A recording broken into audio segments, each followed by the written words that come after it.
Good morning, everyone. Good morning. I'm so glad to see all of you here, especially our front row of students that are here today. Thank you all so much for coming. Today we're going to be a little fast-paced. We give everyone 15 minutes to speak, but in that 15 minutes you all are going to learn a well of information, and I'm so glad to see everyone be here today. I'd like for you to help me to welcome our first speaker, Dr. William Hacker. He's the chair of the Community Health and Wellness Advisory Committee with SOAR. And he's going to be speaking with us today, along with our wonderful panel of experts up here. We have first Regina Donner. She is a teacher at Letcher County Central High School. Kelly Scott at Pikeville High School. And Libby Oxshire at Paintsville High School. So let's make everyone welcome, please. How do I see the clock? You got the clock? To it. Yeah, give me a 5-minute heads up here. Good morning. I have 15 minutes to tell you what happened over 36 hours, so I'm going to talk real fast. A little bit more about me, just so you know who I am. I'm from Clay County Tiger. I went to UK to college, medical school, residency, and practice in Southeast Kentucky, and I did not need a map to find Pikeville coming over here today. I'm talking about SOAR first, shaping our Appalachian region, which is based here in Pikeville. It's an organization started by Governor Beshear and Congressman Rogers. It continues under Governor Bevin and Congressman Rogers. And really the objective is to try to improve economic opportunity in this area of the Appalachian regional counties, as well as the health, and I chair the health part of that. Now, SOAR is basically the ARC counties in Kentucky. What you may not recognize is they stretch not only from Pike County, but west, past Somerset, past Columbia, into Edmonson County. So it's not just here in the mountains, but it actually includes southeast Kentucky and southern Kentucky as well. So it's a large area, 54 counties as a matter of fact. Within SOAR, our health team, primarily with the Lieutenant Commander Jenna Meyer, and she's the lady in the uniform, so I'll introduce her in just more in a second, worked with the Massachusetts Institute of Technology, that little trade school up in Boston, to bring to us a program they put together for solving engineering problems called a hackathon. And of course, I get a lot of joking about my name is Hacker, therefore I must have named it for myself. I did not. This is MIT, world famous program. They've done around 40 of these around the world. They were in Ireland 2 weeks before they came to Somerset. They were going to Central Europe for another one, South Africa. They had never been to Appalachia. And so they said, yeah, we'll come. We'll do a health one for Appalachia. They did a rural health one in Montana, but they've not been to this part of the world. So our SOAR program did what's called a Appalachian Health Hackathon.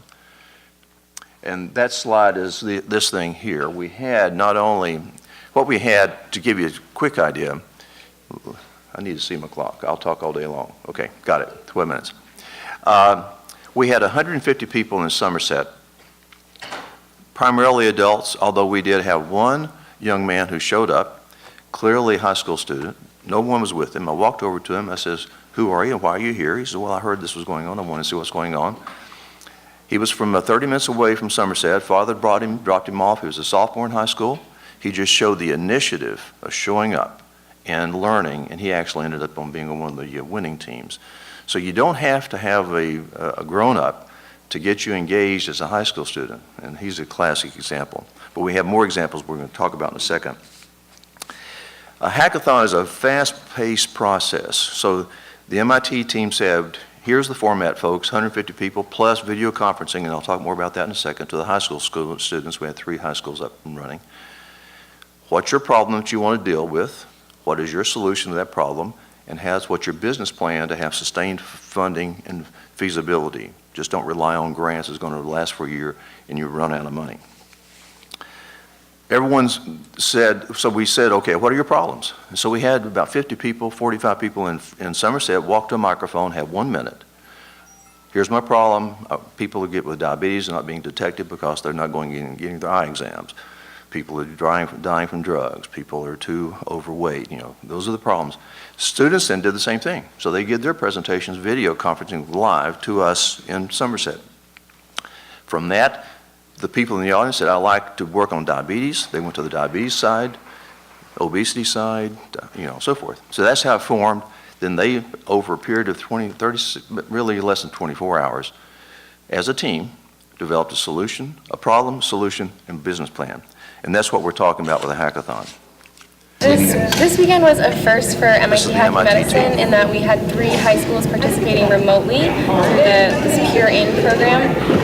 And so the entire weekend they were on site at their local high schools, hacking away with their own mentors. We had a portal available on site here, and mentors could interact with them. And they came an incredible way and took away, I think, quite a decent amount of prizes. So they did a really great job, and we're really impressed. We're really happy to infect them with the healthcare innovation bug. Okay, the second lady to the left is just finished, she's working on her PhD in neurophysiology at Harvard. She's in between her sophomore and third year medical school at Harvard. One of the guys is a nurse who works in informatics. One works for a startup IT company in Boston, and the lady on the right works for an IT company in Boston.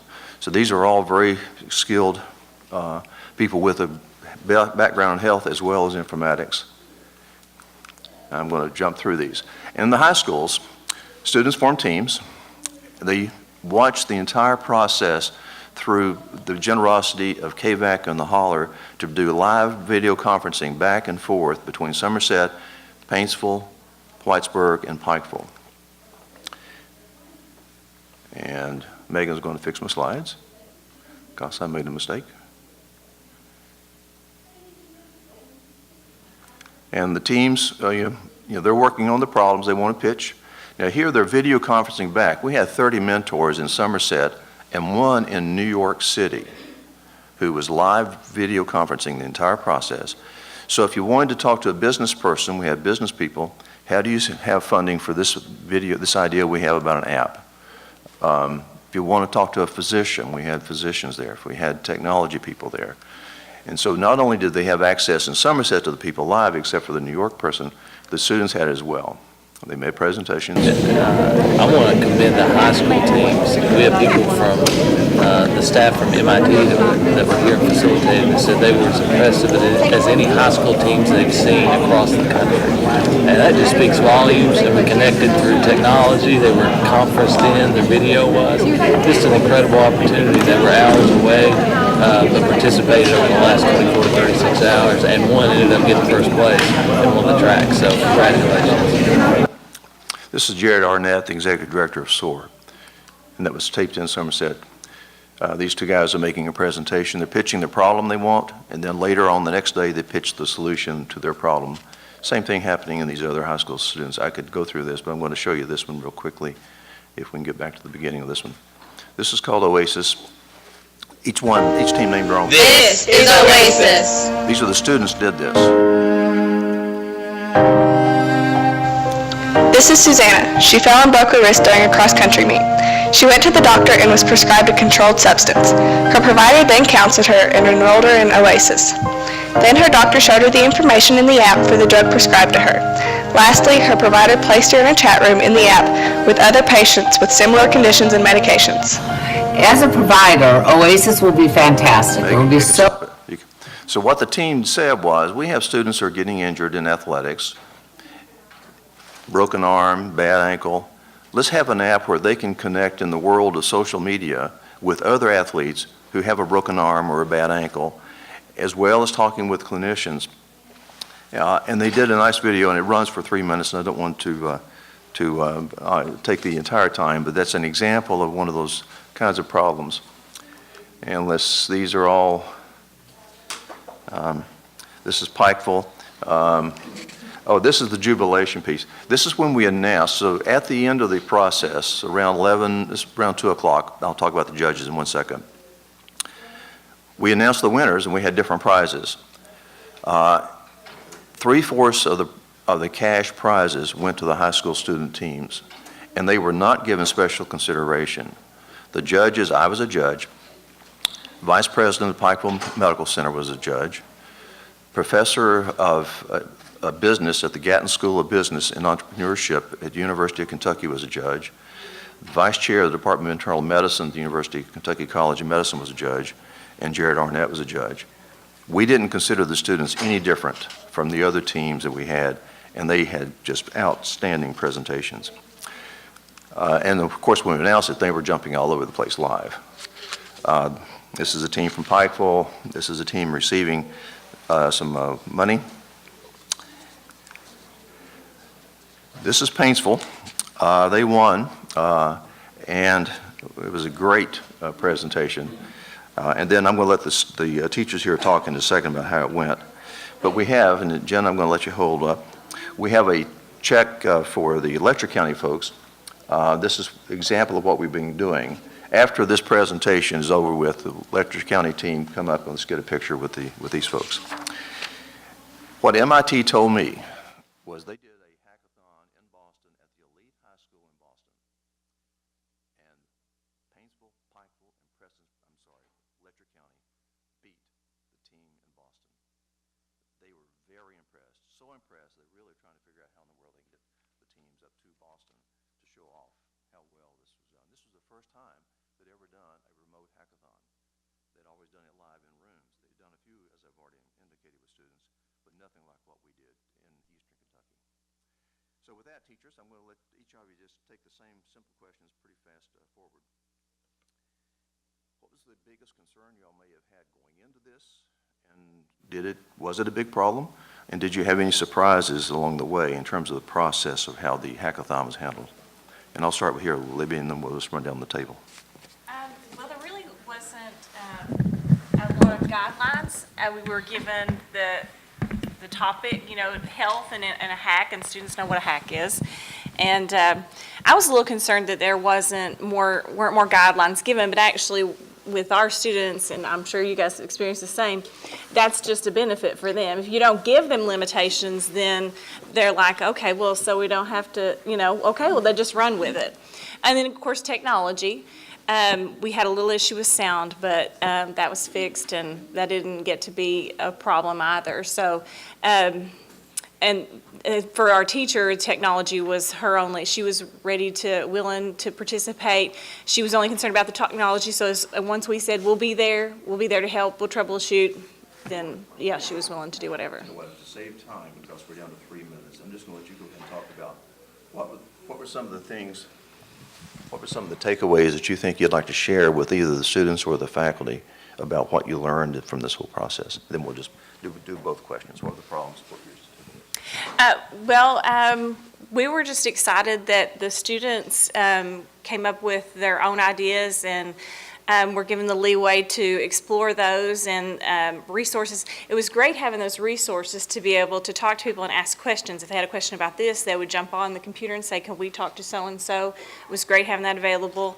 And then they did a lot of research on their own. They called places themselves. They got online. They did research. So I think that opened their eyes to some things that, and that autonomy.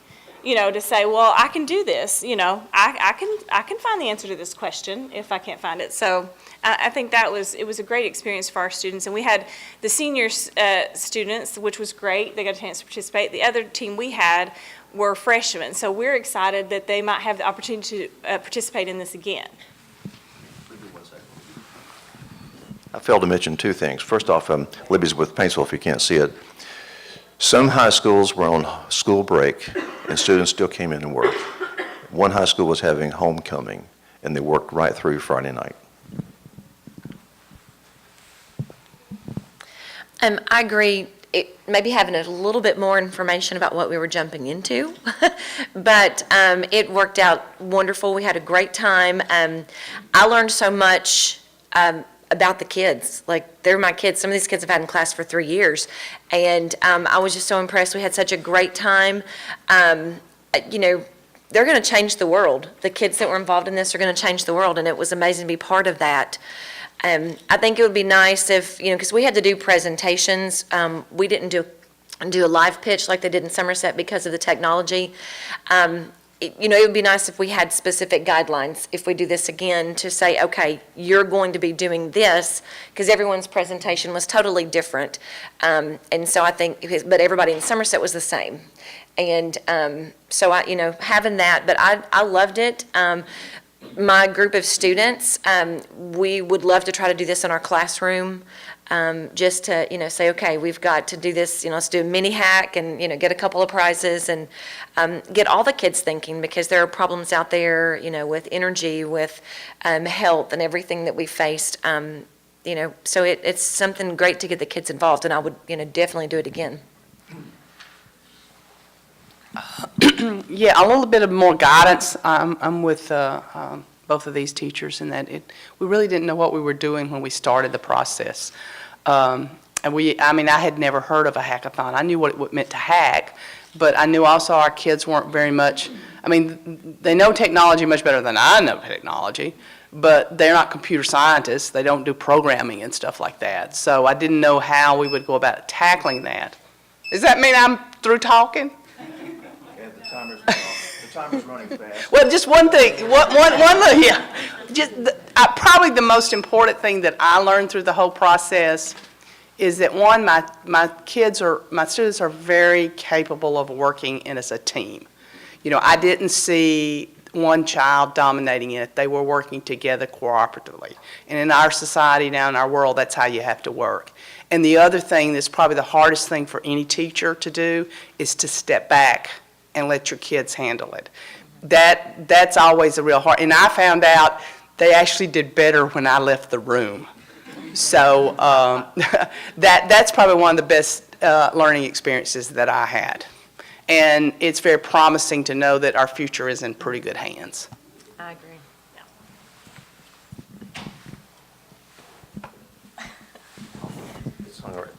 There we go. They said it very well. It was an honor for me to be participating in this process, and really an honor to be here today. Take-home message I want you all to know. You don't have to wait for people from Frankfurt or Washington to come solve your problems. You have the manpower, you have the energy, you have the intelligence, you have access to the technology now to get it done. So don't wait. Find a problem, form a team, and get after it.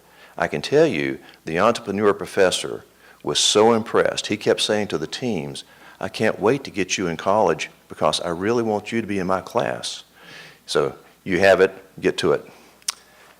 Mel, boss, what else do I need to do? I just want to say one thing. This is Lieutenant Commander Meyer. MIT said we couldn't do it. When we were arranging, they said, that sounds really great, but there's no way in the world we can do a remote hack. And KVEC said, oh yeah, we got it.